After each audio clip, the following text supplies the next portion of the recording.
अस्सलामुअलैकुम दोस्तों, हदीस हजरत अबू सईद रज़ियल्लाहु अन्हु से मरवी है कि नबी करीम सल्लल्लाहु अलैहि वसल्लम ने फरमाया, एक मर्द दूसरे मर्द के सतर की जगह न देखे और न औरत दूसरी औरत के सतर की जगह देखे और न मर्द दूसरे मर्द के साथ एक कपड़े में बरहना नंगा सोए। मुस्लिम शरीफ जिल्द 1 पेज 154। हदीस हजरत अब्दुल्ला इब्ने मसूद रज़ियल्लाहु अन्हु से मरवी है कि नबी करीम सल्लल्लाहु अलैहि वसल्लम ने फरमाया, ऐसा न हो कि एक औरत दूसरी औरत के साथ रहे फिर अपने शौहर के सामने उसका हाल बयान करे, गोया यह उसे देख रहा है। अबू दाऊद पेज 292। मसला मर्द के बदन के हर हिस्से की तरफ नजर कर सकता है, अलावा उन आज़ा अंगों कि जिनका छिपाना फर्ज है। वो नाफ के नीचे से घुटने के नीचे तक है। हिदाया जिल्द 4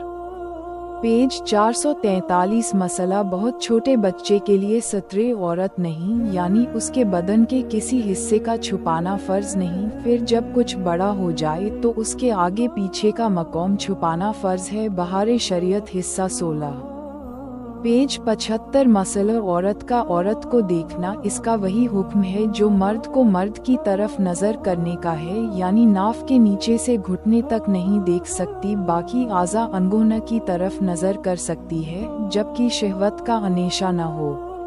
सालिहा नेक औरत को चाहिए कि अपने को बदकार औरत के देखने से बचाए, यानी उसके सामने दुपट्टा वगैरह न उतारे, क्योंकि वह उसे देखकर मर्दों के सामने उसका हुलिया बयान करेगी। बहारे शरीयत हिस्सा 16 पेज 72। मसला औरत का अजनबी मर्द की तरफ नजर करने का वही हुक्म है जो मर्द का मर्द की तरफ नजर करने का है, और यह उस वक्त है कि औरत को यकीन के साथ मालूम हो कि उसकी तरफ नजर करने से शहवत पैदा न होगी, वरना इसका शुबह भी हो तो हरगिज नजर न करे। हिदाया जिल्द 4 पेज 444। मसला औरत का अजनबी मर्द के जिस्म को छूना हरगिज जायज़ नहीं, जबकि दोनों में से कोई भी जवान हो और उनको शहवत हो सकती हो, अगरचे इस बात का दोनों को इत्मीनान हो कि शहवत पैदा न होगी। बहारे शरीयत हिस्सा 16 पेज 76। कुछ जवान औरतें अपने पीरों के हाथ पांव दबाती हैं और बस पीर अपनी मुरीदा से हाथ पांव दबवाते हैं, और उनमें अक्सर दोनों या एक हदे शहवत में होता है। ऐसा करना नाजायज है और दोनों गुनाहगार हैं। बहारे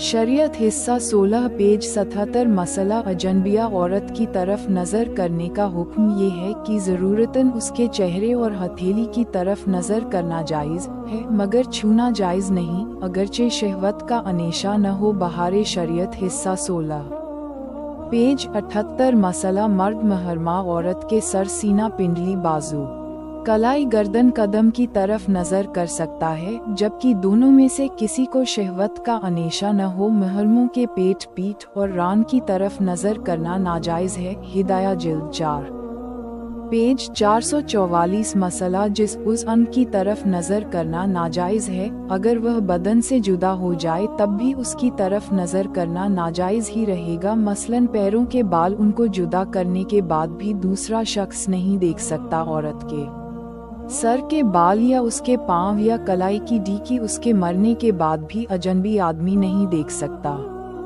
औरत के पांव के नाखून की, उनको भी अजनबी आदमी नहीं देख सकता, और हाथ के नाखून को देख सकता है। दुर्रे मुख्तार जिल्द 5 पेज 259। बगैर दावत किसी के घर जाना अक्सर देखा गया है कि गुस्लखाना या पाखाने में मुँह ज़ेरे नाफ मूंद कर बस लोग छोड़ देते हैं। ऐसा करना दुरुस्त नहीं, बल्कि उनको ऐसी जगह डाल दें कि किसी की नज़र न पड़े या जमीन में दफन कर दे। औरतों को भी लाजिम है कि कंघा करने या सर धोने में जो बाल निकले उन्हें कहीं छिपा दे कि उन पर अजनबी की नज़र न पड़े। बहारे शरीयत हिस्सा 16 पेज 81। अल्लाह रब्बुल इज़्ज़त हमें कहने सुनने से ज़्यादा अमल की तौफीक दे, हमें एक और नेक बनाए, सिरते मुस्तकीम पर चलाए, हम तमाम को रसूल करीम सल्लल्लाहु अलैहि वसल्लम से सच्ची मोहब्बत और इताअत की तौफीक आता फरमाए। खात्मा हमारा ईमान पर हो, जब तक हमें जिंदा रखे, इस्लाम और ईमान पर जिंदा रखे। आमीन। इस बयान को अपने दोस्तों और जानने वालों को शेयर करें